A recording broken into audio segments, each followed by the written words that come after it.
September the 22nd, 1980. At high noon, the desert silence is shattered by the roar of over 2,000 tanks and armored vehicles and the scream of low-flying MiGs crossing the border. Saddam Hussein was not starting a border skirmish. He was launching a blitzkrieg designed to reshape the Middle East forever. He believed the Iranian military was a gutted shell, an army without officers, a nation without friends, and he was right about the isolation. While Iran fought alone under a Western arms embargo, Iraq became the most internationally backed aggressor in modern history. An unprecedented coalition of superpowers and regional rivals poured approximately $80 billion in war materiel into Baghdad, the Soviet Union, France, the United States, the Gulf states. 40 nations pouring steel into the desert. By all logic, Iran should have fallen in weeks, but they didn't, because 80 F-14 Tomcats sat silent in their hangars, waiting for pilots brave enough to fly them.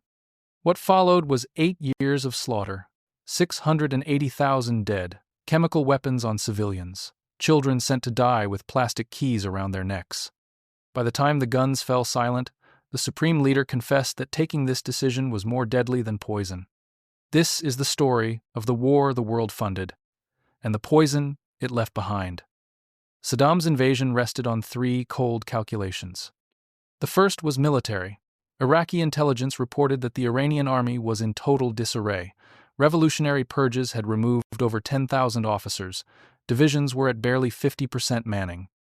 Exiled Iranian generals assured Saddam that a single sharp blow would cause the revolutionary government to collapse like a house of cards. The second was economic. Iran's Khuzestan province contained 2/3 of the country's oil production and its vital pipelines. Saddam aimed to seize what he called the land of towers, believing the local Arabic-speaking population would welcome his tanks as liberators. By capturing the oil fields and the Shatt al-Arab waterway, he intended to strangle the Iranian economy while securing Iraq's strategic depth. The third was personal. Saddam saw himself as the new Nasser, a secular pan-Arab hero who would replace Iran as the policeman of the Gulf and serve as the Arab world's shield against revolutionary fervor. He called this war Saddam's Qadisiyah, a modern reincarnation of the 7th century Arab victory over Persia. The airstrikes came first. Iraqi jets hit 10 Iranian airfields, attempting to destroy the Iranian Air Force on the ground. It failed. Iran had built hardened shelters and most of its combat aircraft survived. The next day, 21 Iraqi divisions crossed the border on a 400-mile front. Saddam expected it to be over in weeks. While Iran fought in near-total isolation, the world lined up behind Iraq. The Soviet Union was the primary patron. Moscow supplied 56% of Iraq's arsenal, over 1,000 tanks, including the top-of-the-line T-72, 280 combat aircraft, 300 Scud-B ballistic missiles, and over 1,200 military advisors on the ground to keep the machinery running. The total Soviet contribution was estimated at $30 to $45 billion. France provided the high-tech edge. Paris delivered 121 Mirage F-1 fighter jets, and even leased 5 Super Étendard strike fighters to the Iraqi Air Force while Iraq's own were being built. These aircraft carried the Exocet anti-ship missile, the weapon that would terrorize Iranian oil tankers in the Gulf. The total French contribution reached an estimated $17 billion. The United States removed Iraq from its list of state sponsors of terrorism in 1982 to facilitate aid. Washington provided $2 billion in agricultural credits and bank guarantees, essentially financing Iraq's food supply so its funds could stay in the war effort. But the most critical American contribution was intelligence. Real-time satellite imagery and AWACS data gave Iraqi commanders the ability to see Iranian troop movements with pinpoint accuracy. And the Gulf states paid for all of it. Saudi Arabia provided an estimated $60 billion in grants and loans. Kuwait contributed $15 billion. When Iraqi oil exports were cut off, the Saudis extracted and sold 300,000 barrels a day from the neutral zone solely for Iraq's profit. The contrast was brutal. Iraq waged a war on credit, backed by 40 nations and the world's most sophisticated weaponry. Iran was forced to scavenge the global black market, paying cash at 40% markups for spare parts just to keep its aging jets in the air. Iraqi intelligence had written off the Iranian Air Force. That was a mistake. The F-14 Tomcat and its AWG-9 radar system shattered the illusion almost immediately. In the opening weeks of the war, Tomcat crews began intercepting Iraqi aircraft, and the AIM-54 Phoenix missile claimed its first combat kill against an Iraqi Sukhoi Su-22. By the end of 1980, the air combat score stood at 60-15 in favor of Iran. The pilots who flew those missions had been trained in the American Top Gun tradition. Between October and December of 1980 alone, Tomcat crews achieved 23 confirmed kills, including 10 MiG-23S, without suffering a single loss. By the war's end, F-14 pilots would be credited with 144 total victories. But the engineering story was just as extraordinary as the combat record. When the Americans left in 1979, they had abandoned a complex, unfinished computer system for managing Iran's vast spare parts stockpile. For years, Iranian technicians struggled to identify components stored without labels.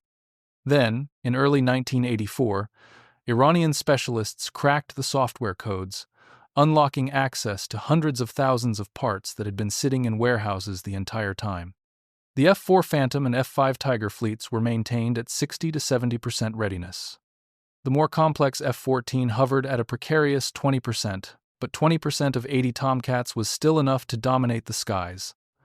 Mechanics cannibalized grounded airframes to keep a core group flying. Through covert channels, Iran acquired Phantom parts from South Korea, Taiwan, Greece, and Turkey. They even purchased F-104 engines from Belgium because the engine model was compatible with the Phantom. On the ground, Chieftain tanks that had received no maintenance for over a year after the revolution were dragged out, repaired, and sent to the front.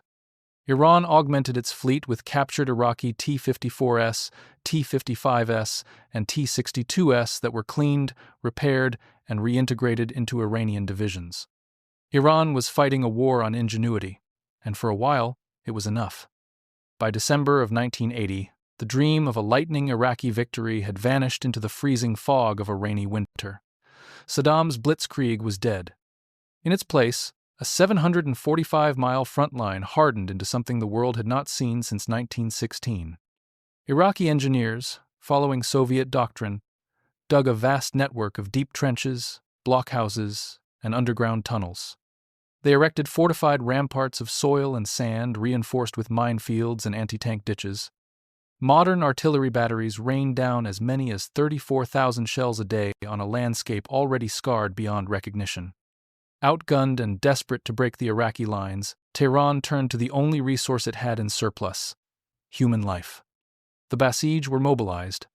They were a militia of volunteers that included boys as young as 12. They arrived at the front with little training, their uniforms several sizes too big, red headbands tied around their foreheads promising victory through blood. During major offensives, they were sent in human wave assaults to overwhelm Iraqi machine gun positions by sheer numbers. In the most gut-wrenching scenes of the war, boys were sent walking across minefields to clear the explosives with their own bodies. They went to their deaths clutching plastic, gold-colored keys they had been told would open the gates of paradise. Iraqi soldiers, some only teenagers themselves, swept their machine guns through the ranks. One Iraqi veteran described it as cutting wheat with a sickle. And then the war crossed its final line. In late 1983, Iraq crossed a line that most of the world believed had been closed permanently. It deployed chemical weapons on a massive scale. At Penjwin, Iraqi mortars released mustard gas, a blistering agent that burned skin and destroyed lungs. By 1984, they had added the nerve agents Tabun and sarin. Iranian troops, often lacking any protection, were blinded and suffocated in the mud. Despite clear evidence, the international community remained largely silent. The United States and the Soviet Union blocked United Nations resolutions condemning Iraq's chemical weapons use, choosing to preserve their strategic interests in Baghdad. The chemical campaign culminated on March 16, 1988, in the Kurdish town of Halabja. Accusing the local population of colluding with Iran, Iraqi aircraft dropped a cocktail of mustard gas, phosgene, and nerve agents on the town. Journalists who entered the city hours later described an open-air charnel house. Families were frozen in their final moments, mothers shielding infants, their bodies scattered across the streets. Between 3,000 and 5,000 civilians were killed in a single day. 10,000 more were left maimed. The United States government, despite full knowledge of the attack, initially attempted to deflect blame toward Iran. By the summer of 1988, the war had turned decisively against Iran. A rebuilt Iraqi army, now nearly 1 million strong, shattered the Iranian lines in a series of lightning offensives. In 36 hours, Iraqi forces recaptured the Fao Peninsula, an objective Iran had spent tens of thousands of lives to hold. The Majnoon oil fields followed, then Halabja. The Iranian military was in tatters. And then came the final humiliation. On July 3, 1988, the USS Vincennes, an American guided missile cruiser operating in the Persian Gulf, shot down Iran Air Flight 655. 290 civilians were killed, including 66 children. The disaster was met with global indifference. Tehran understood, at last, that it had no friends left on the world stage. Facing a bankrupt treasury, a broken army, and the threat of Iraqi chemical warheads falling on Tehran, Ayatollah Khomeini went on the air on July 20th. In a voice thin with age and grief, he announced Iran's unconditional acceptance of the United Nations ceasefire. He told his people, "Taking this decision was more deadly than poison. I submitted myself to God's will and drank this drink for his satisfaction." On August 20th, 1988, the guns fell silent along 745 miles of front. 680,000 people were dead or missing. Over 1.5 million were wounded. It was the deadliest conventional war of the 20th century. Not a single border had moved. The war was over. Nothing was settled. In Tehran, the regular army had been consistently sidelined throughout the fighting. The institution that emerged from the trenches as the dominant force was the Islamic Revolutionary Guard Corps, the IRGC. What had started the war as a disorganized militia of students and farmers came out of it as the most powerful military and political institution in the country, eventually eclipsing the regular army entirely. The IRGC's experience of fighting in total isolation, under a global embargo, against a coalition-backed enemy, birthed a new doctrine: asymmetric warfare.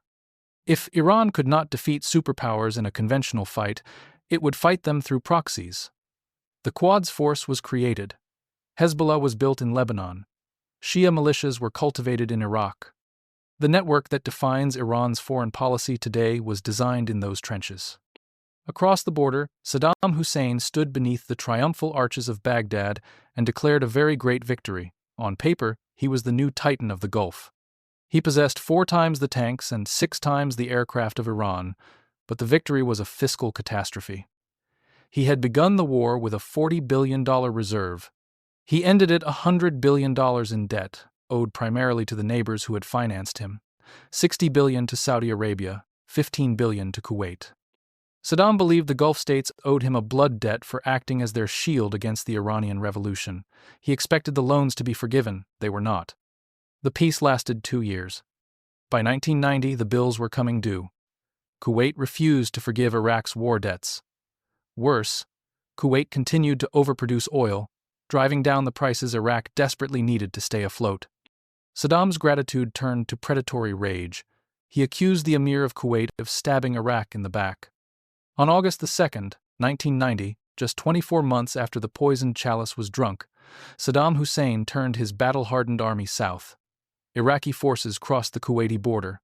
The invasion drew the United States into the desert, triggered decades of conflict, and shattered the Middle East into the world we live in today. But that is the next story.